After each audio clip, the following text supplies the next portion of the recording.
치매는 뇌기능 저하로 인해 일상생활에 지장을 줄 정도로 인지기능이 감소하는 질환입니다. 혈관성 치매와 알츠하이머병이 전체 치매의 71일 80%를 차지하며 혈관성 치매는 뇌혈관 문제로 알츠하이머는 뇌신경퇴행으로 발생합니다.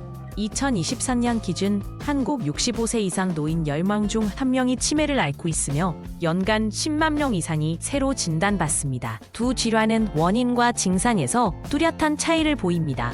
혈관성 치매는 뇌졸중이나 만성적인 혈류 장애로 뇌세포가 손상되면서 발생합니다.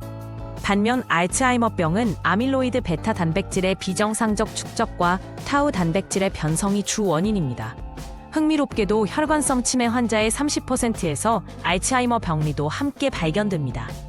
고혈압은 혈관성 치매 위험을 2배, 당뇨는 1.5배 증가시키는 반면 알츠하이머는 APOE4 유전자를 가진 경우 위험이 3에서 12배 높아집니다. 혈관성 치매는 뇌졸중 직후 갑작스러운 증상 악화가 특징이며 이후 단계적 악화를 보입니다. 반면 알츠하이머병은 5에서 20년에 걸쳐 서서히 진행됩니다.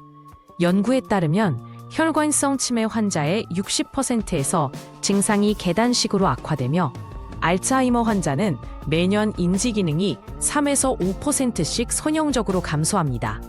특히 혈관성 치매는 증상 악화 후 일정 기간 안정되는 플라토 현상이 나타납니다. 혈관성 치매 초기에는 주의력 저하 85% 사례와 포행장애 60%가 두드러지며 반사신경 검사에서 이상이 나타납니다.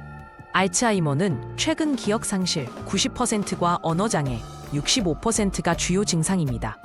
2022년 연구에 따르면 혈관성 치매 환자의 70%가 계단을 오를 때 불안정함을 호소한 반면 알츠하이머 환자의 80%는 신속한 길을 잃는 증상을 보였습니다. 혈관성 치매는 MRI에서 뇌경색 76% 정확도와 백질 병변 89%를 확인하며 알츠하이머는 아밀로이드 PET 본돈 82%를 측정합니다. 처가 되고요. 백질 병변대 튜뇨센과 10%로 밥고입니다. 혈관성 치매에선 전두엽 기능 검사가 특히 중요합니다. 혈관성 치매는 교정 가능한 위험인자가 70%를 차지합니다. 고혈압 55% 관련성, 흡연 40% 위험 증가, 심방세동 35%의 주요 위험 요인입니다.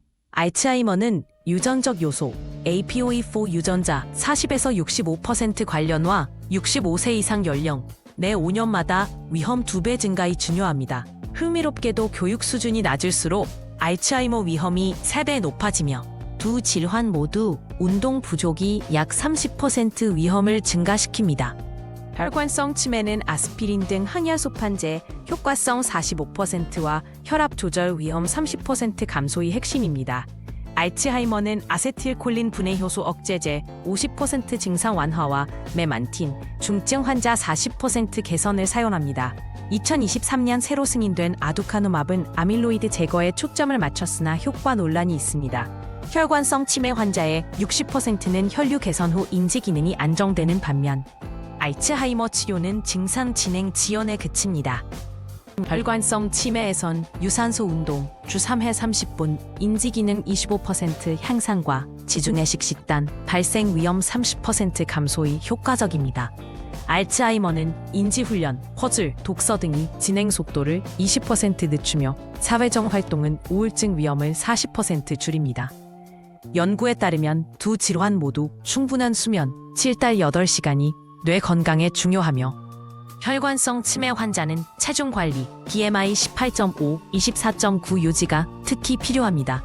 혈관성 치매 환자 가족은 낙상 방지, 발생률 60% 감소와 약물 복용 관리를 중점적으로 도와야 합니다. 알츠하이머 환자에겐 기업 보조도구, 메모판, 알림기기 제공과 정서적 지원, 우울증 50% 완화가 중요합니다. 2023년 연구에 따르면 가족 교육 프로그램은 환자 불안감 40% 감소시키고 간병 부담을 35% 줄입니다. 특히 혈관성 치매 환자의 70%는 규칙적인 신체 활동 도움이 필요하며 알츠하이머 환자 80%는 대화식 시각적 간서 제공이 효과적입니다. 혈관성 치매는 위험 요인 관리로 발병을 50%까지 예방 가능합니다.